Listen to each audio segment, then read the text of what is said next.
Well, good morning. Good morning, my dear. How are you? Great. Time for the Harlem Emergency Network weekly update. Bob Ponce and Carol Johnson up here, bright eyed and bushy tailed, or at least awake. Yeah, let's leave it there. Yeah. We haven't been bright eyed and bushy tailed for a long time, right?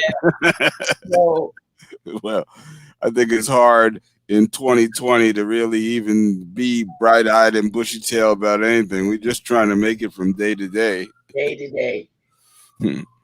Yeah. So let's talk about the latest news. It's funny that we cover emergencies, and we never thought that the post office would be an emergency situation.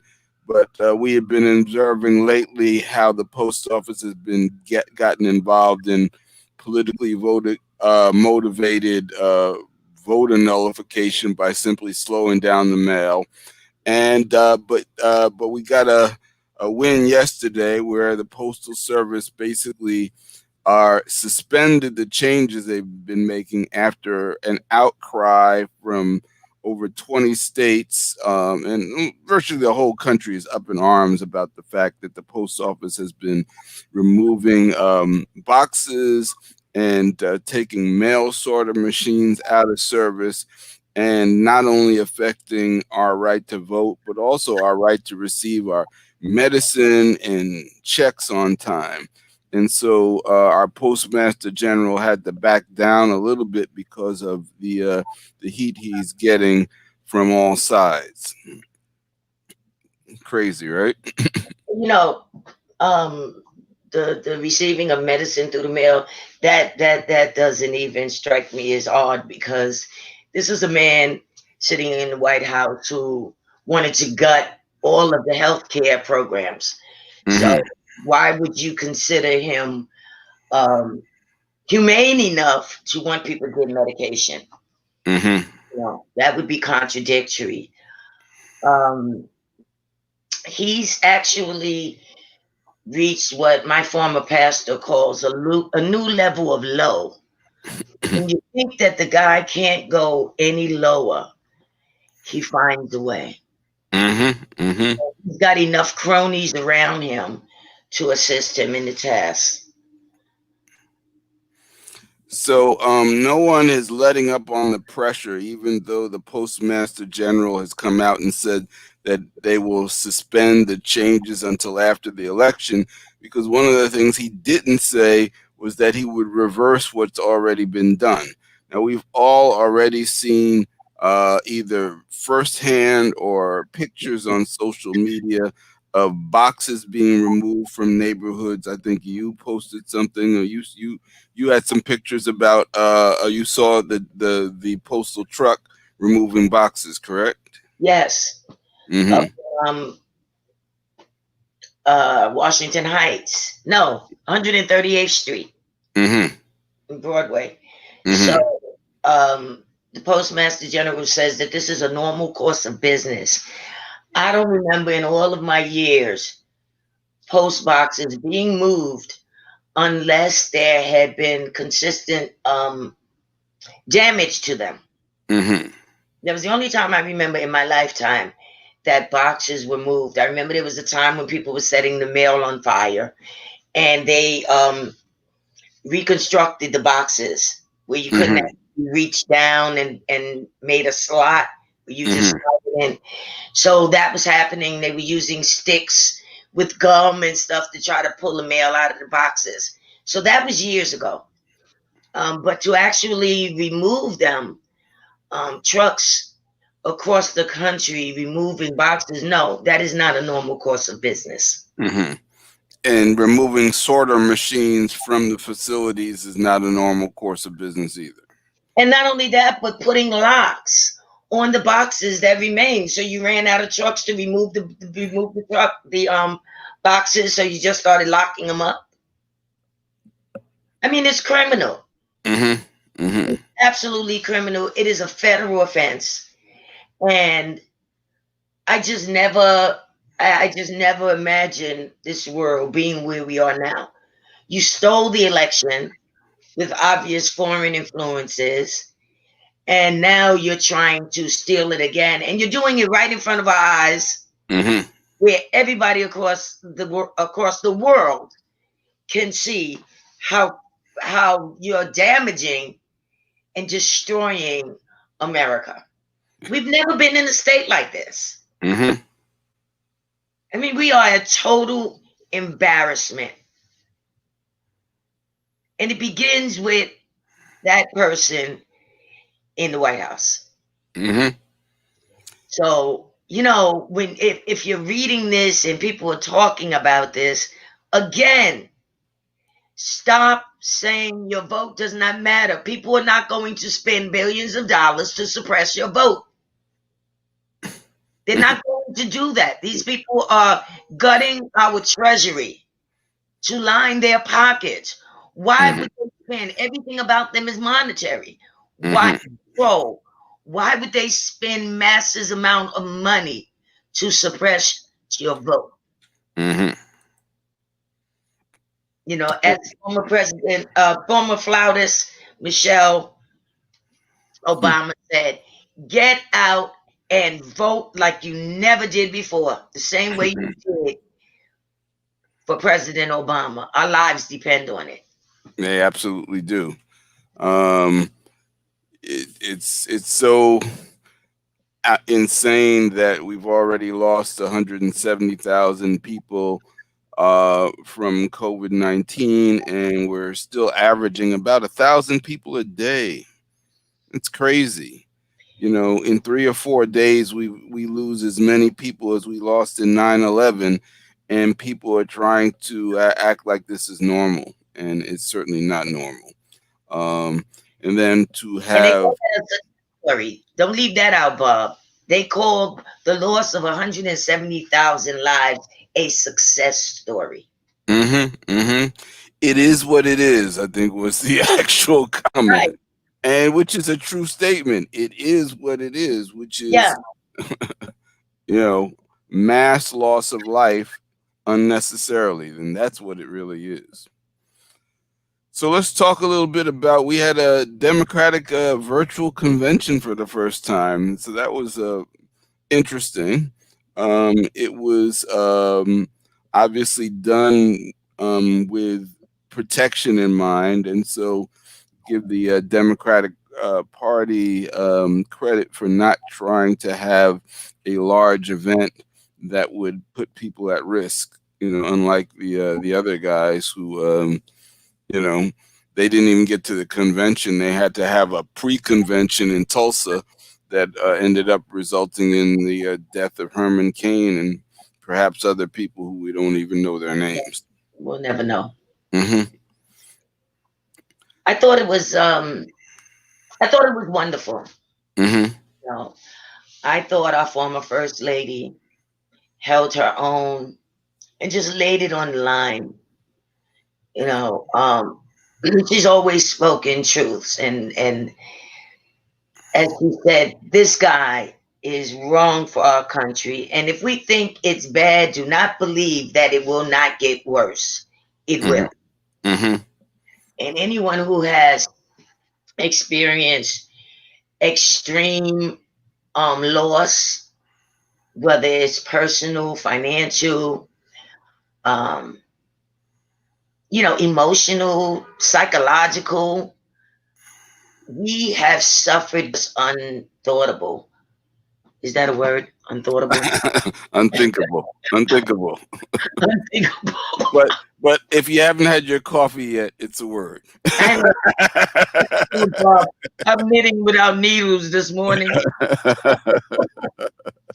But I mean, she's always above. She's just always above the grain. Hmm. Speaks truths, and watching her and President Obama command this country. What she says, you can believe because we saw it. Hmm. We saw it manifest.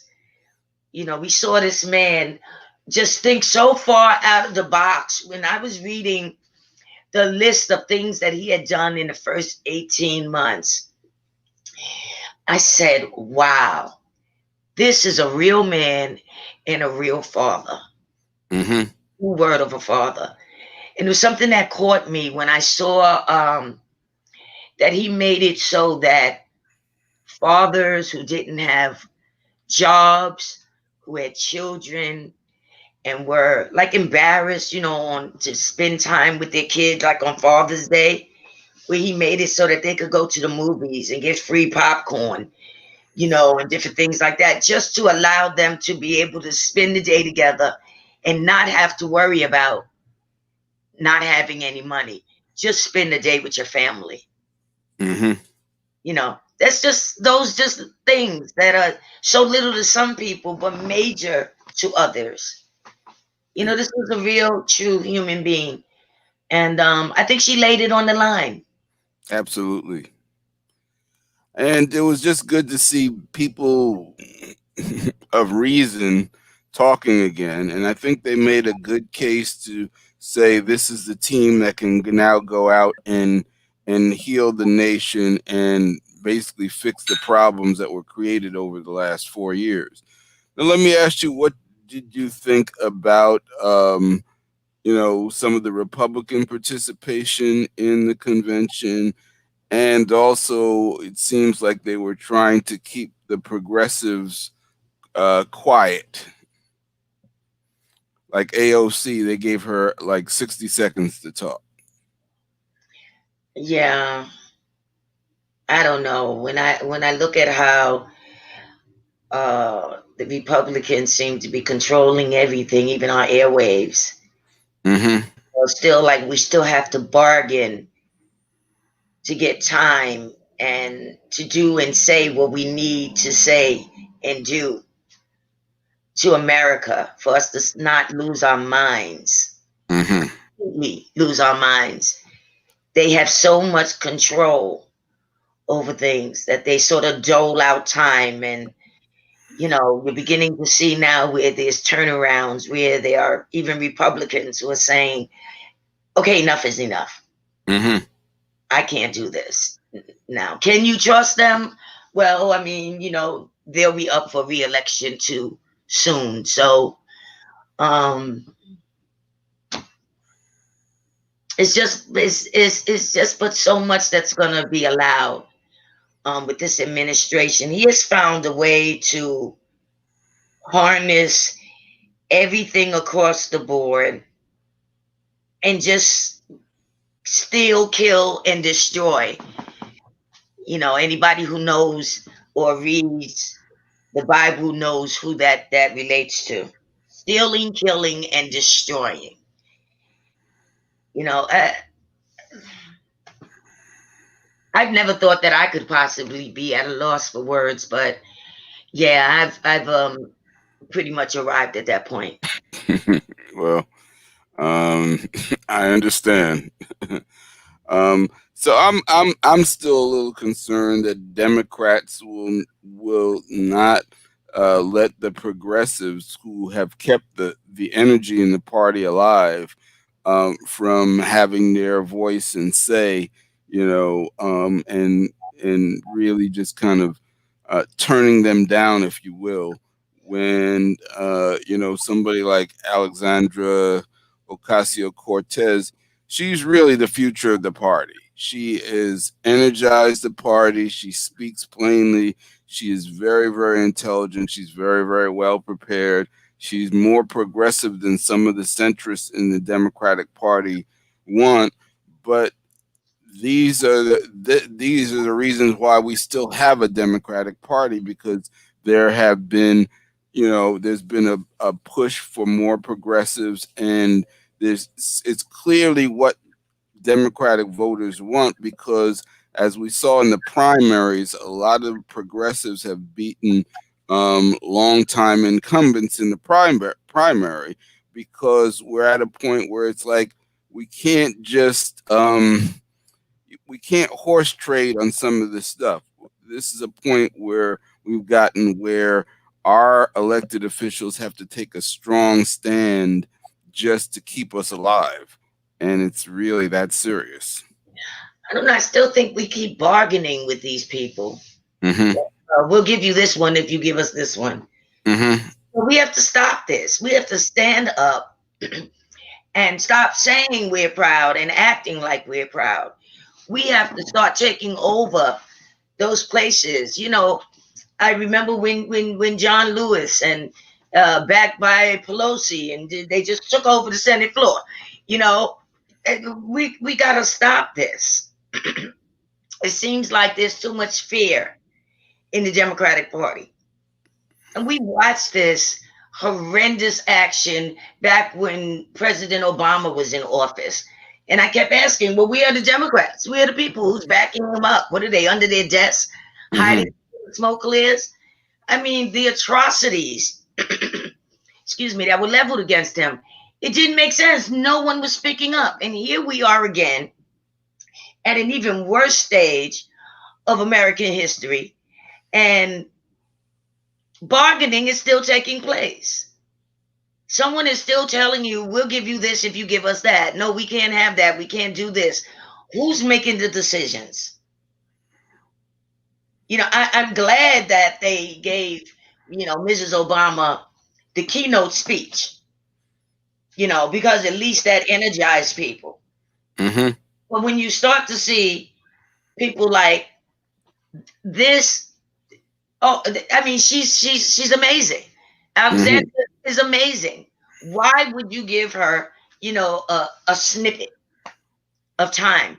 And she's the voice that needs to be heard to the young people who are confused, the young people who are voting for the first time, looking forward to that first vote, and now seeing that your vote is being suppressed.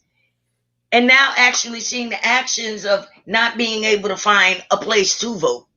Mm-hmm. Or you go out, and wasn't there a mailbox on this corner the other day when I was over here? I mean, that's the voice that needs to be heard. So it's time for all of those old heads to get out if they can't understand that. Mm-hmm. Mm-hmm. And this also, it seems to be this continual pattern of looking for black women and women of color to do all the hard work, get out the vote, do the right things to get people to the polls, and then not have them included at the same level in terms of actually um, charting the direction and policy of the party. And that I find disturbing as well because I mean, first of all, I will give Joe Biden credit for making the right call in terms of his vice presidential candidate. Um, but again, you get into the convention, and AOC has a minute, but John Kasich, a Republican ex-governor, gets a chance to talk as long as he wants, and he's speaking directly. He's making shots at AOC, talking about basically how the party direction of the party should be the centrist one. And excuse me, but a Republican showing up at the Democratic Party should not be talking about the direction of the Democratic Party. They should be talking about why we all need to get together and get rid of Trump. But that's it. You're still a guest. you know. Right. You know. Who's steering Mm-hmm. the ship? I mean, it doesn't even make sense. You let someone pretty much beat down one of the brightest stars that you have. Mm-hmm. Why was that allowed to happen? I mean, it's nothing different.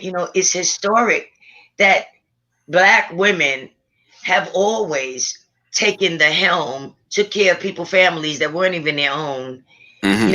houses that weren't their own, Mm-hmm. the slave masters, the men in the house that weren't family but couldn't take care of their own.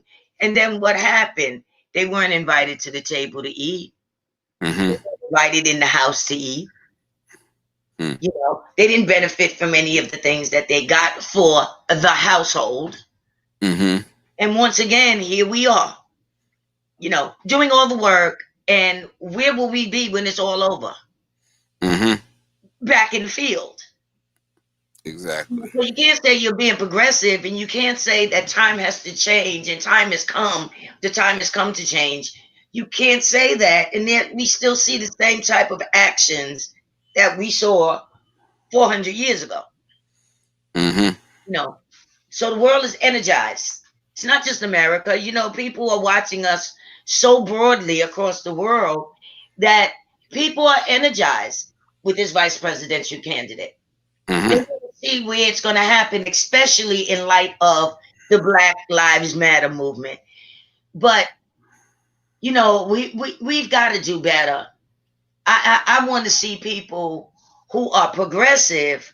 They don't necessarily have to be people of color. I Mm-hmm. vote for President Obama because he was an African American man. I voted for him because his policies seem the soundest. Mm-hmm. I Mm-hmm. voted for him because he seemed to be the person that could pull us out of the rut that we were in. Mm-hmm. And he proved himself to be worthy of the position. Right. I mean, and we've always had to make those difficult choices that, obviously we want to support candidates who look like us, but all skin folk ain't kinfolk, as they say.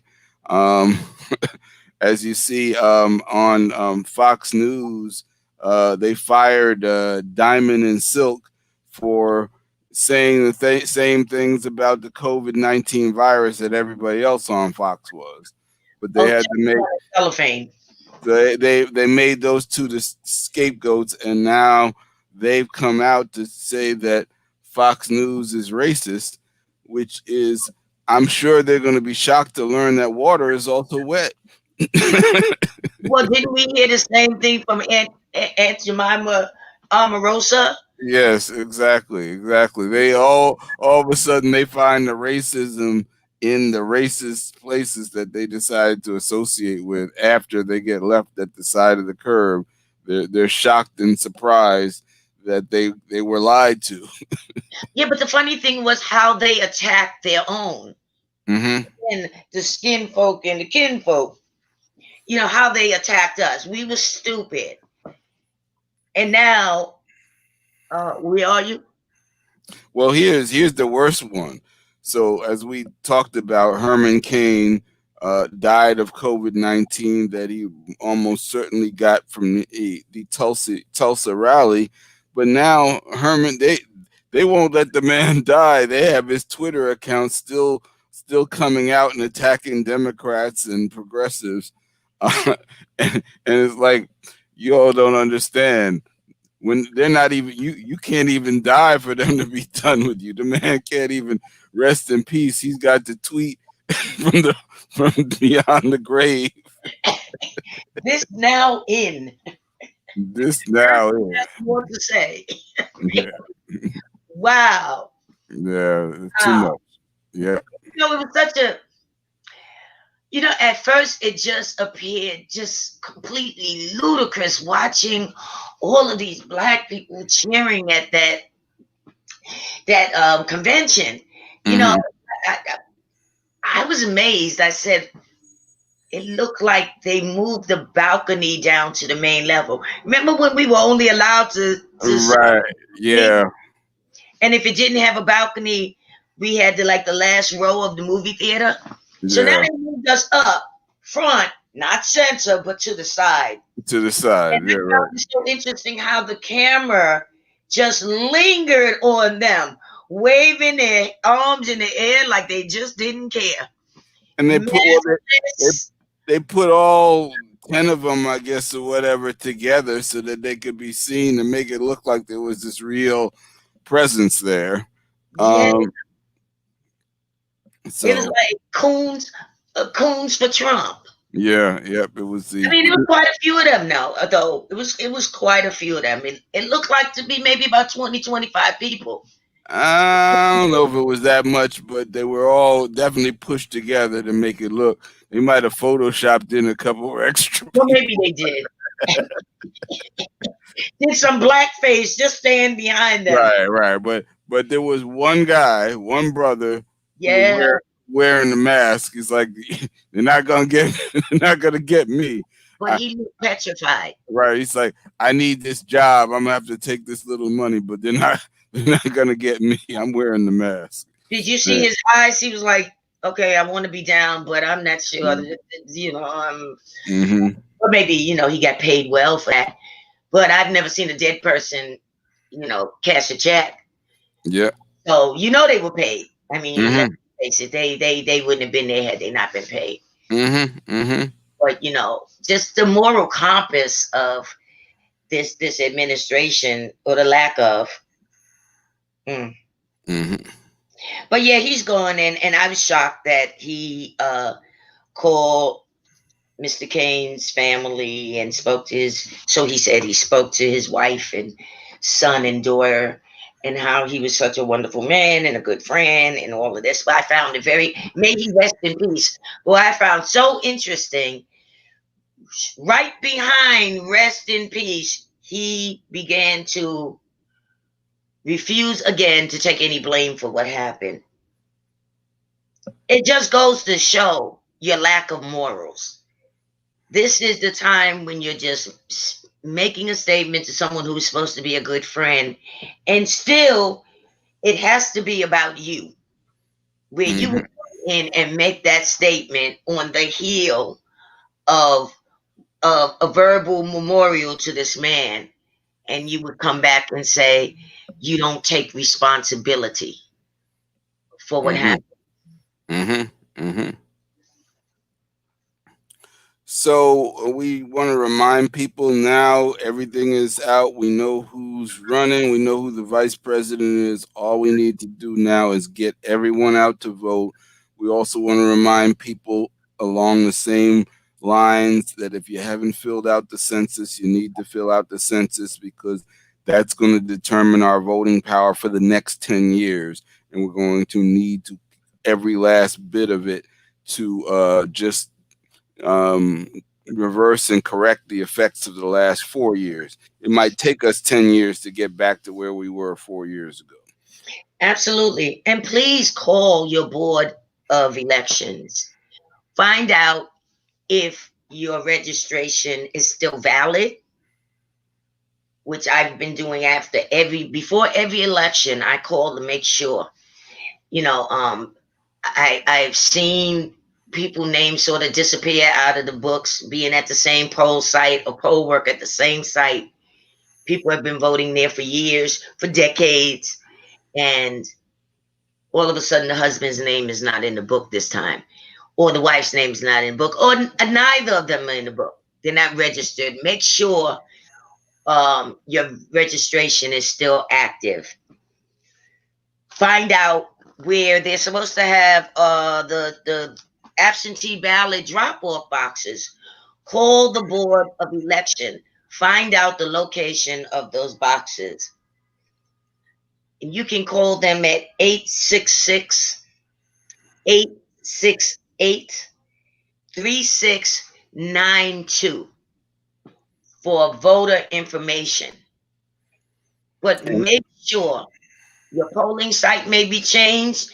Make sure that polling site is still where it was. And if not, where has it been changed to? and if you are planning to vote by absentee ballot, remember your deadline is not November 3rd. You really want to get that ballot in by October 27th because regardless of the fact that the post office says that they're suspending the changes, we already know that they removed boxes. We already know that they removed machines. And that situation has been compromised. So we want to make sure that we do everything to make sure that every vote gets in and gets counted. That's right. In the same way, it's been compromised before. Well, this is definitely a new level. Mm-hmm. So we have to really be vigilant, and we have to think out of the box, and we have to talk to our neighbors and our families and get them out to vote. Mm-hmm. Mrs. Obama said it best. If you don't think it can get worse, it can. If you think it's bad now, it is guaranteed to get a whole lot worse. If this guy steals another election, I'm not even going to say be reelected, steals another election. So next month, which is coming up really soon, can you believe it's already the 19th of August? September is National Emergency Preparedness Month, and I think it's a very special one because we've already seen this year what the difference is between being prepared and not being prepared. So generally speaking, we're going to just say that Harlem Emergency Network is going to have some specific programming and with regard to preparation in today's era, and we want people to start thinking about preparing themselves for the winter months, preparing for the possibility of a second wave of COVID-19. I know no one likes to hear it. You don't, we know that our numbers are down, but we want you to be prepared because it's better better to have and not need than need and not have. Better to be prepared than scared. We've already seen what happens, and so we want people to start thinking about restocking their supplies. Start thinking, continue to build up your supply of masks. Continue to deal with the issues of boosting your immune system, and we especially say this to as we are parents and students are re-entering the schools, that we should look at boosting immune system for students, and so that if for whatever reason they are exposed, we want to go in advance knowing that they've had the vitamin C and vitamin D and zinc and magnesium and all of the substances and nutrients that we know can help your body be an effective deterrent to COVID-19. Start thinking about these things now. Start preparing yourself mentally. Prepare yourself for the other possibilities because Emergency Preparedness Month is not just about pandemics, it's about preparing for all emergencies. And we've already seen what happens when you're not prepared. We had a extreme loss of life in this city this year, and we don't want to see any more about it. And we hope that at the very least, it was a wake up call to people to recognize and realize that when emergencies come, um, you've got to be prepared. You can't put the plan in place after the emergency starts. It just doesn't work that way. And that's where a lot of people found themselves with COVID-19. And so we're going to start ramping up our conversations around general preparedness, about preparing for a second wave, and just making sure that you have the resources for your family to be safe. Yeah, we're in the middle of summer, and yet look at this odd weather we've been having lately. We're still in hurricane season, Mhm. the flu season, pneumonia. All of these things are going to crop up. So it's really, really important that we focus on making sure that we're healthy, that Mhm. our families are healthy. Our Mhm. neighbors, continue to check in on your elderly neighbors. This the city may be opening, the country may be opening, but we're not out of the woods yet. We're far from out of the woods. And once you see surges start to take place, you know that you have to still think that know that we are still in a pandemic. All right. So keep washing your hands. Keep using hand sanitizer. Keep social distancing. Keep using the mask. I also want to announce to people that Harlem Emergency Network is going to have an emergency radio smartphone training. It is going to be next Wednesday, August the 26th, 7:30 p.m. If you're interested, please register by sending an email to Harlem Emergency Network at gmail.com, and we'll make sure you get all of the information in terms of that will be held on Zoom. So you'll be able to take this training, ask questions. It's led by Wali Abdul Noor, who is one of our co-founders, and he has been one of the strongest advocate for the use of radios and smartphone radios and different technologies to handle communications in a crisis. And so you'll have a chance to learn from one of the best in the business, and certainly one of the best in New York City. He actually received an award for this from New York City Emergency Management back in, I think it was 2013. So we have a tremendous resource here in Harlem and the Bronx to learn these techniques and strategies for keeping safe. So I encourage you. This training, by the way, is free, and to get such high quality information on a free basis is something that you should take advantage of. Yep. So, continue this practice, and don't forget to continue to sanitize frequently touched areas. Mm-hmm. So Um, I remind people if they have information they want to share with us, you can see at the bottom of the screen, Harlem Emergency Network at gmail.com, or call 347-916-6119. Leave us a message. Again, we're here every Wednesday morning live on Facebook and YouTube. So thanks for joining us, and stay safe. have a great week, everyone. Stay safe.